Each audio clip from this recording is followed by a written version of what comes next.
Bienvenido a esta noche de sombras, donde el miedo deja de ser un juego y se convierte en una presencia que respira a tu lado. Lo que vas a escuchar no es una simple historia ni un mito urbano. Es un relato que comenzó un 29 de octubre de 1999, cuando una familia decidió mudarse sin imaginar que aquel cambio de hogar sería el inicio de su peor pesadilla. Apaga las luces, ajusta el volumen y no mires atrás.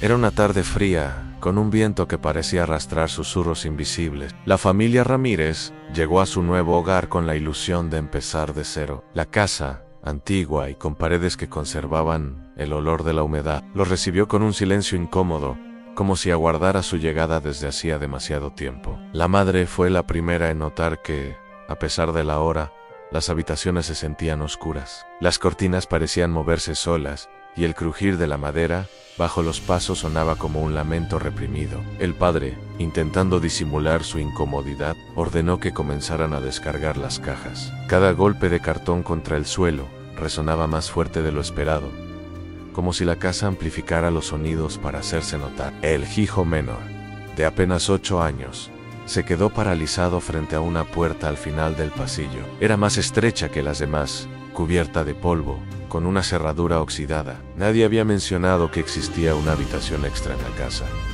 «Mamá, ¿podemos entrar ahí?», preguntó con voz temblorosa. La mujer giró para observar la puerta, y por un instante juró haber visto una sombra moverse bajo la rendija, como si alguien ya estuviera adentro esperando. Decidieron ignorar esa habitación por el momento y continuar con la mudanza. Pero desde aquel primer día, cada integrante de la familia comenzó a sentir la misma sensación, a la de ser observados. Las noches fueron las peores. Apenas el reloj marcaba las 3 de la madrugada, un sonido metálico provenía del pasillo, como un golpe suave, rítmico, insistente. El padre lo atribuía a la madera dilatándose por el frío, pero su esposa no podía dormir. Ella sabía que aquello no era un simple ruido de la casa. El hijo menor empezó a tener pesadillas recurrentes. Soñaba con una figura alta, de brazos largos y cabeza ladeada, que lo observaba desde la puerta cerrada. Lo peor no era el sueño, sino que, al despertar, la puerta del pasillo siempre aparecía entreabierta. El ambiente se volvía más opresivo cada día. Los relojes se detenían a la misma hora.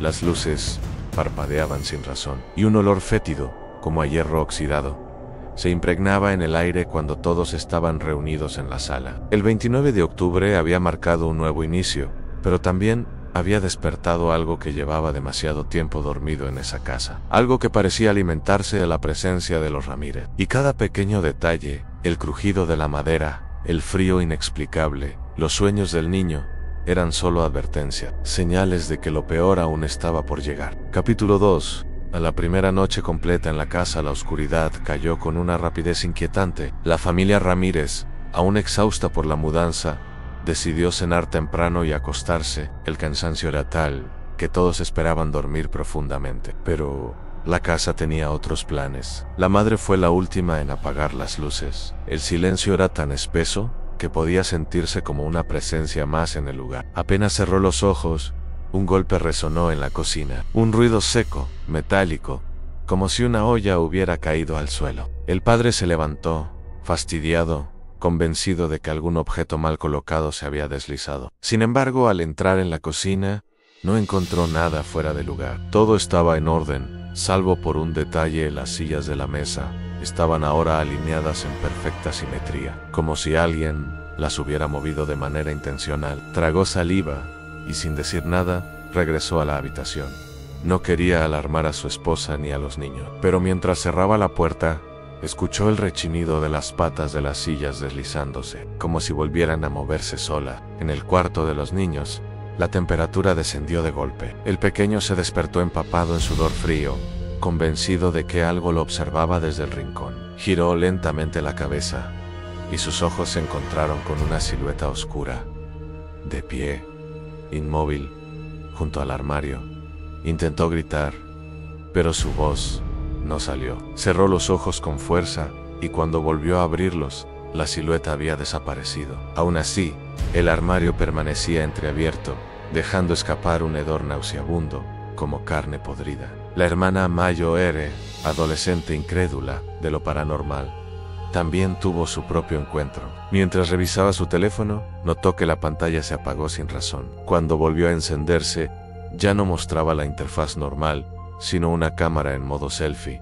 Ella no había activado la cámara. En el reflejo de la pantalla, detrás de ella, se veía una figura pálida, con los ojos hundidos y una sonrisa retorcida. La joven se giró bruscamente, pero no había nadie en la habitación. Cuando volvió a mirar el celular, la cámara ya estaba apagada. Esa primera noche fue interminable. Ninguno de los Ramírez durmió en paz. Entre pasos en el pasillo, murmullos apagados y sombras que parecían deslizarse por las paredes. La casa dejó claro que no estaba dispuesta a compartir su espacio con ellos. Al amanecer, la madre encontró un detalle que heló su sangre.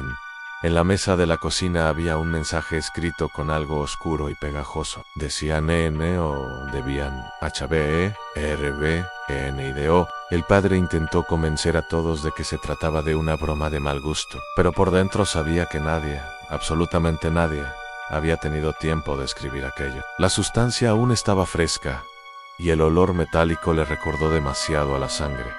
La primera noche en la casa no fue un simple mal sueño, fue una advertencia, una declaración de guerra de algo que no quería ser perturbado. Y aunque la familia intentara ignorarlo, lo cierto era que ya habían cruzado un umbral del que no podrían regresar. El tercer día, en la casa, la familia Ramírez empezó a notar que había una parte del lugar que parecía olvidada. Una puerta de madera al final del pasillo del segundo piso. No estaba cerrada con llave, pero ofrecía una resistencia extraña, como si algo del otro lado no quisiera que se abriera. Los niños fueron los primeros en fijarse. La curiosidad los llevó a intentar girar la manija, pero la madera crujía con un sonido gutural, casi como un gemido. La madre, al descubrirlos, los regañó y les prohibió acercarse, pero lo que no sabían era que esa puerta estaba a punto de convertirse en el centro de sus peores pesadillas. Esa misma noche, el padre escuchó golpes sordos provenientes del pasillo. Se levantó decidido a descubrir el origen, y al llegar a la puerta prohibida, vio que la manija se movía sola. Un chirrido metálico, insistente, como si algo intentara salir. Contuvo la respiración y apoyó el oído contra la madera. Lo que escuchó lo heló por dentro. Una voz infantil, apagada, susurrando su nombre. Carlos, ábreme. El hombre retrocedió de inmediato, con el corazón en la garganta. No se lo dijo a nadie, temiendo que pensarían que estaba perdiendo la cordura. La noche siguiente, fue la adolescente quien escuchó algo más inquietante. Al pasar frente a la puerta para ir al baño, notó que estaba entreabierta. Desde dentro, un ojo oscuro y vidrioso la observaba. Gritó tan fuerte que despertó a toda la familia. Pero cuando todos llegaron, la puerta estaba cerrada, como siempre. El padre trató de convencerla de que fue una ilusión, pero su rostro pálido y su respiración agitada demostraban que lo que vio fue real. Con el pasar de los días, el aire alrededor de esa habitación se volvió insoportable. Un frío antinatural, un olor rancio y una sensación de opresión que hacía que cualquiera que pasara cerca sintiera mareo y debilidad. La madre, aterrorizada, sugirió sellar la puerta con muebles para evitar que los niños se acercaran. Y así lo hicieron. Colocaron un armario grande frente a ella, pero el alivio duró poco. La tercera noche después de hacerlo, escucharon un estruendo tan fuerte que sacudió la casa. Corrieron al pasillo y vieron el armario tirado a mitad del suelo, como si lo hubieran empujado desde adentro con una fuerza imposible. La puerta prohibida estaba abierta de par en par. El padre corrió a cerrarla de inmediato, y en ese instante todos lo escucharon en una risa ahogada, burlona, resonando en el pasillo, acompañada por un murmullo que parecía repetirse una y otra vez en distintas voces. Ya es tarde, ya es tarde. YA Eastad. La puerta volvió a cerrarse, pero nadie pudo dormir esa noche. La familia Ramírez comprendió que la casa no solo estaba embrujada, sino que intentaba arrastrarlos a algo mucho más profundo, oscuro y peligroso.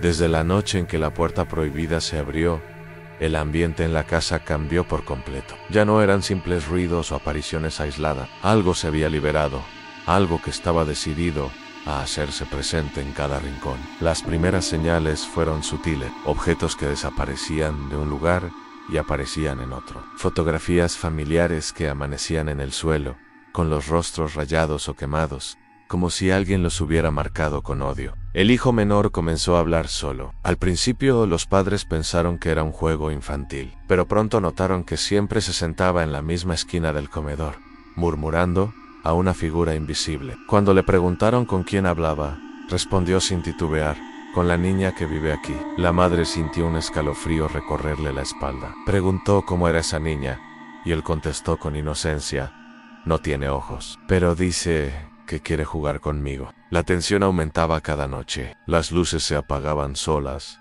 los espejos se empañaban con palabras que nadie escribía, y las sombras se alargaban en direcciones imposibles. Una madrugada, mientras la adolescente dormía, sintió que alguien le acariciaba el cabello.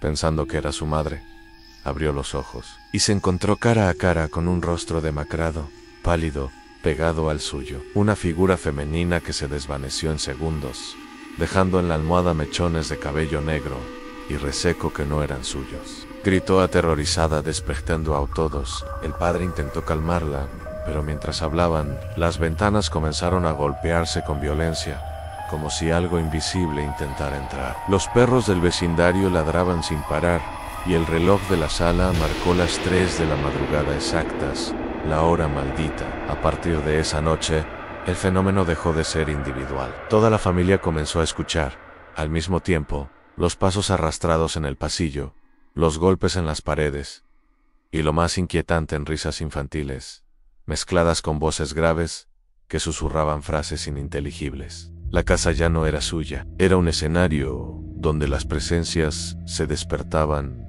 cada madrugada para dejar claro que estaban ahí y que no pensaban irse. El padre, en un intento desesperado, trajo a un sacerdote amigo de la familia para bendecir el lugar. El sacerdote recorrió cada habitación con agua bendita y oraciones, pero al llegar a la puerta prohibida, el frasco de agua estalló en sus manos, cortándole la piel. Con el rostro desencajado, el hombre dijo algo que nadie quería escuchar: aquí no estamos ante un espíritu, esto es algo mucho más fuerte. Desde ese día, la familia Ramírez dejó de sentirse segura.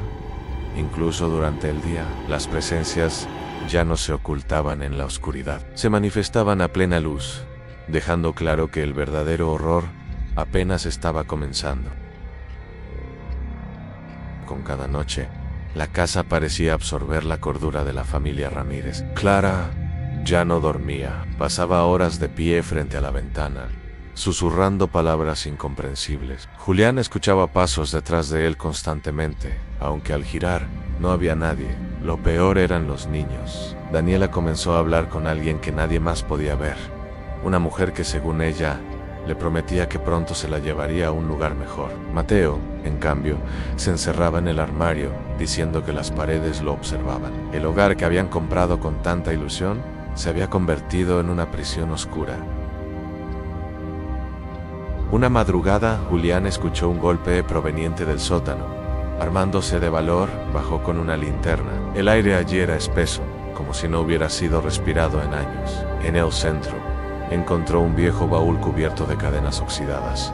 Lo extraño es que el candado estaba abierto. Al levantar la tapa, descubrió objetos antiguos en muñecas sin ojos, fotos quemadas y un diario manchado de algo que parecía sangre seca. El diario relataba la historia de la familia que había vivido allí antes. Todos habían muerto en circunstancias misteriosas. El último escrito decía: ella quiere más, nunca se detendrá. Esa misma noche, la mujer de la que hablaba Daniela se mostró a todos. Una figura alta, con cabello negro, cubriendo su rostro y brazos huesudos, se deslizó por el pasillo. Sus pasos no hacían ruido, pero las puertas se cerraban solas a su paso. Clara gritó al verla junto a la cama de sus hijos. Julián intentó enfrentarla, pero la sombra lo lanzó contra la pared sin siquiera tocarlo. Daniela lloraba diciendo: ella vino por mí, lo prometió. Fue entonces cuando comprendieron que ya no se trataba de ruidos o visiones. La casa estaba dominada por algo que no pensaba dejarlos escapar. El 2 de noviembre de 1999, los vecinos escucharon gritos desesperados. Cuando la policía llegó, encontró la puerta principal abierta y las luces parpadeando. Dentro, solo hallaron un silencio sepulcral. Las paredes estaban cubiertas de marcas, como si alguien hubiera arañado desde adentro buscando salir. No había rastros de la familia Ramírez. En el piso del sótano, sobre el baúl abierto, estaba el diario, con una nueva frase escrita con sangre fresca: ahora son míos. La casa fue sellada y puesta en venta múltiples veces, pero nadie permaneció allí más de una semana. Los nuevos inquilinos siempre reportaban lo mismo en pasos, risas infantiles y la silueta de una mujer parada frente a la ventana. Algunos aseguran que, en noches frías de octubre, aún se pueden escuchar los gritos de Clara llamando a sus hijos. Otros dicen haber visto a Daniela, con su vestido blanco, saludando desde el segundo piso. La maldición sigue viva, y la familia Ramírez nunca fue encontrada. Lo que pasó en esa casa en 1999 nos recuerda que hay lugares que jamás deberían ser habitados, lugares marcados por tragedias que se alimentan de quienes se atreven a cruzar sus puertas. La familia Ramírez no fue la primera, y quizá tampoco será la última. Si esta historia te puso la piel de gallina, no olvides suscribirte y activar la campanita para más relatos de terror cada semana. Déjame en los comentarios si serías capaz de pasar una noche en una casa como esta, y recuerda, las sombras que ves en la oscuridad pueden estar más cerca de lo que imaginas.